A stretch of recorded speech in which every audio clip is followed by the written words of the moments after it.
त्याला व्यवस्थित आधी उचलून का नाही व्यवस्थित असं मांडीव घ्यायला लागते आणि नंतर मग बांधायला लागते, का तर त्याला माल आहे तो माल खाली निसटून पडू नये त्यासाठी व्यवस्थित काळजी घ्यायला लागते. आता आपल्याकडून जरा वेळ झालाय म्हणल्यानंतर आपण जपूनच व्यवस्थित बांधलं पाहिजे, का तर टोमॅटो आमचं चांगलं आलंय बरं का. आम्ही जे कष्ट केले किंवा जेवढं ज्या प्रमाणात घातले त्यापैकी आपलं चांगलं आलंय टोमॅटो.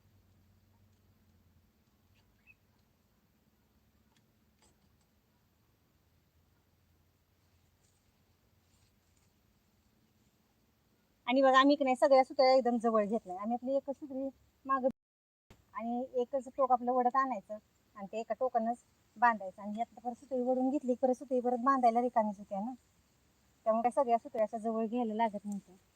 प्रत्येकाची बांधण्याची पद्धत वेगवेगळी असते, तशी आमची इकडची पद्धत जरा वेगळीच आहे. प्रत्येक जण नाही असं बांधत, पण आम्हाला सवय झाली आणि आम्हाला असं बांधायला आवडतं किंवा उरकतं पण, त्यामुळे